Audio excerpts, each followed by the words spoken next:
on this healing journey, I think it's really important for us to go back in history and really study who we are and where we came from. Now, when I went to school, they said that I was Black, but through my family's oral history, on my mother's side specifically, my grandfather said we were Cherokee.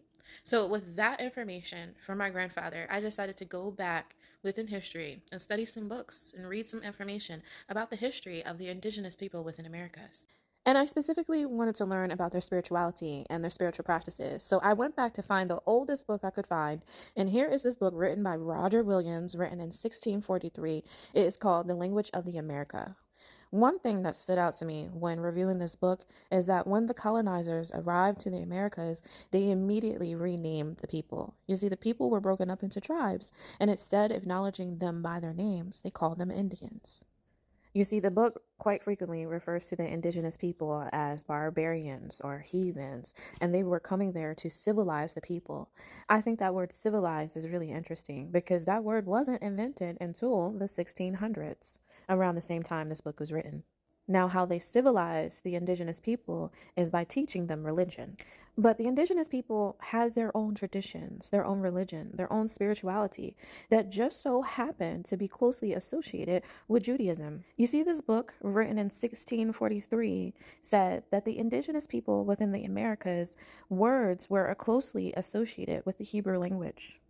In fact, just like the Jews, the indigenous people of Americas anointed their heads. They also share stories about the Wittok people, and the Wittok people were giants.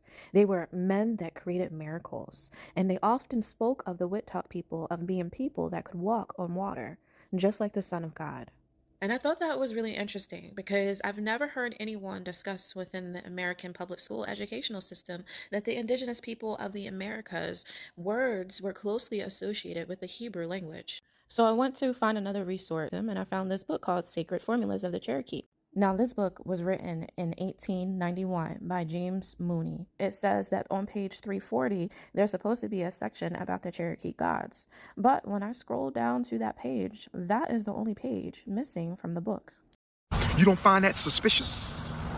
So I looked for another resource and I found this book called The History of the Cherokee Indians. And this book was written in 1921. Now, according to this book, the spirituality of the Cherokees were divided.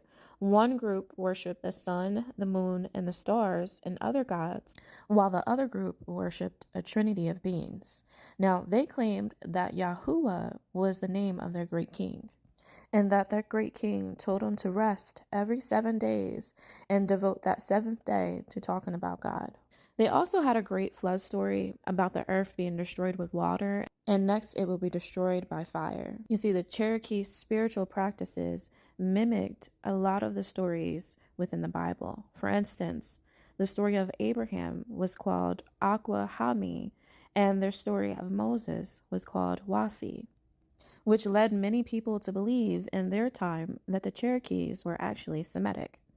So as a result, according to this book, it was easy for the missionaries to come and convert the Cherokee indigenous people because their stories shared many similarities with biblical accounts. As a result of changing their language and changing their spirituality, all of their oral history and their traditions were lost.